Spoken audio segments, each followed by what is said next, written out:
How and why? We have somebody who's the chairman of the board of the Canadian Football League, not the commissioner, the chairman, Jim Lawson. And the bottom line, Jim, is that you have 9 teams in Canada, right? 9 CFL teams. And you have basically social mandates, social responsibility with all of them. There seems to me a bit more of a community trust-oriented set of organizations than NFL franchise. Not comparative, but it's so important to the fabric of Canada. Talk about that. Sure. Well, I think it's very much represents what Canada's all about. It's the Grey Cup is a big community event and festival each year, and people come from all over the country to come to the Grey Cup. 3 of the 9 teams, Rick, are community-owned teams, which is important. A lot of them are in smaller markets.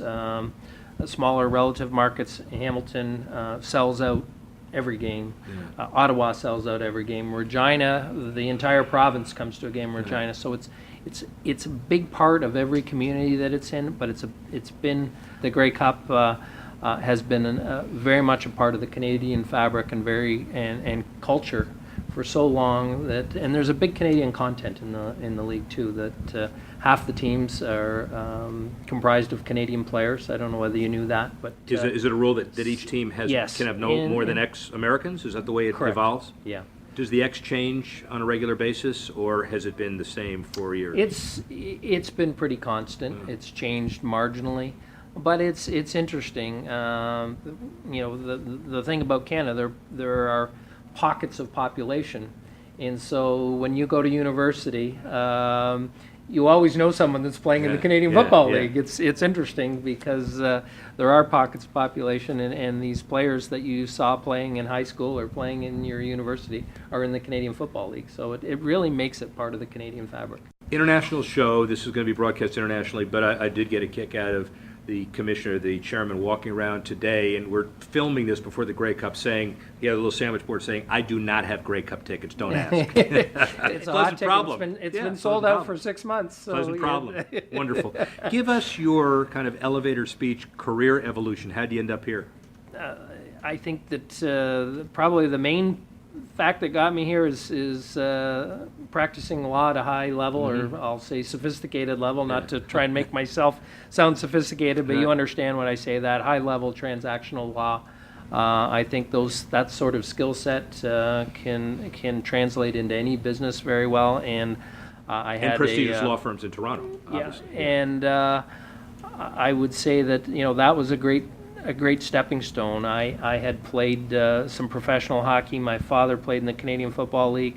I have run Canada's largest horse racing track, Woodbine Entertainment. We have the largest thoroughbred track in Canada and the largest harness racing track in Canada, which I've been part of for 7 or 8 years.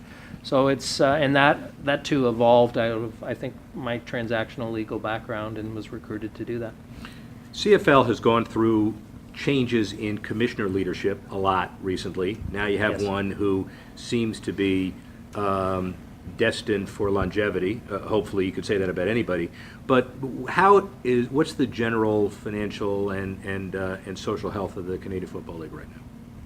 It's very good in this sense. You start with the fact that our infrastructure is so strong. We have new stadiums literally all across the league, and I think that's just a huge plus for the future of the league, that there's been investment by the owners and the communities in the new stadiums, which bodes well. The league is in a healthy place today in terms of its quality of play, the way it's being run. We have our challenges in the Toronto market, which are well known, and I would attribute that mostly to just a market where there's so much competition. And then I would describe the other teams, like any sport, are cyclical in terms of doing well, and they sell well and sell tickets well when they're doing well, and others and not as well when they're not playing well. But looking forward, we're in a very healthy place, I would say, in the sports world. For the CFL, it's about bums and seats. Yeah. We have a television contract with TSN, and I think the magic in those broadcasting relationships these days, and I'm sure you spend a lot of time thinking about it or talking about it in your class and in the work you do, is that new generation and how they consume sports. Just the digital media world and But you all are streaming adapting. of sports. You're adapting very well to it. And we're Yeah. moving in that direction. We have to. But it's difficult. And one of the biggest issues in sports is how do you get paid for your content you put on the show, Yeah. and make sure you get paid for it. And that's something that we're spending a lot of time thinking about as we look forward about getting paid for our content. How much of the kind of nationalistic spirit pervades the CFL from a branding perspective? You're stable. You've been in existence for over 100 years. How important is that to Canadians? I think it's critical. It does vary somewhat by market, but it really is when you're a Canadian, you're very proud to say you're a fan of the Saskatchewan Roughriders, or you're a fan of the Montreal Alouettes. It's a great sense of pride, and as I say, every year at the end of November, beginning of December, the league comes together, and it's a great event, and it's a big source of pride. Everyone. Not everyone, but majority of Canadians can boast, as I said earlier, that they know someone who played in the CFL, and it's a big source of pride for them. One of my good friends, Mark Tressman, one of his proudest moments was winning those Grey Cups in Montreal, and he wouldn't trade that for the world. Well, and he's got a chance. He's come back, of course, and coaching the Toronto Argonauts, and they're in the Eastern Final this year, and he may get another chance. Look, don't bet against that guy. I can tell you, don't bet Smart against guy. that guy. Smart guy, studious guy, a tremendous intellect, and obviously smart guy.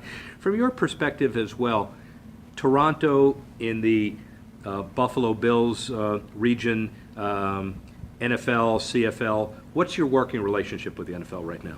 And I know the Toronto piece is only one small piece, but your broad working relationship with the NFL. Very good. Okay. It's we've put a lot of effort into it. There, we share similar issues in terms of the broadcasting that we just talked about, and working with them on marketing with the new generation. We've had joint referee programs. I don't know whether you're aware of that, but we send referees down to NFL exhibition games, and likewise we've had I think 10 NFL referees in camp this year.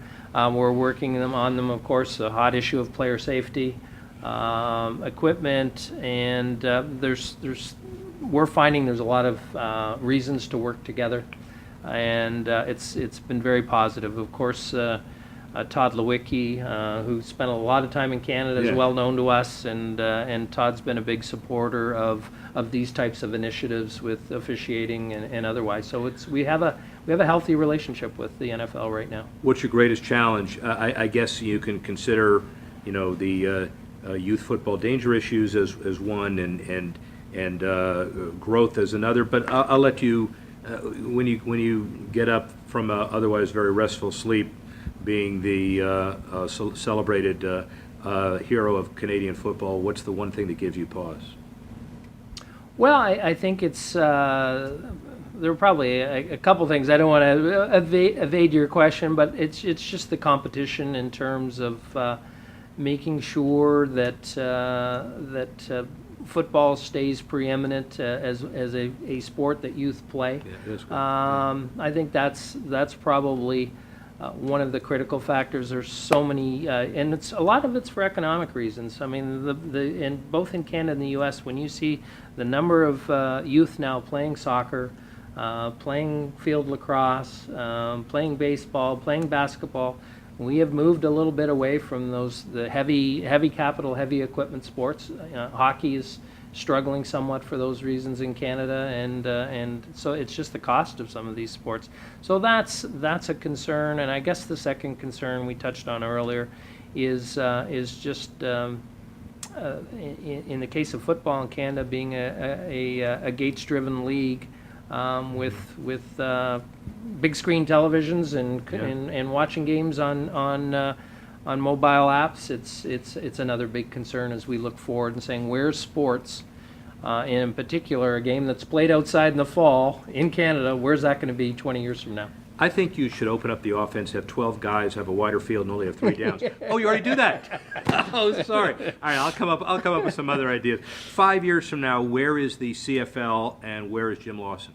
Well, 5 years from now, I think the CFL continues to increase its footprint through digital media and broadcasting. I think it's a key.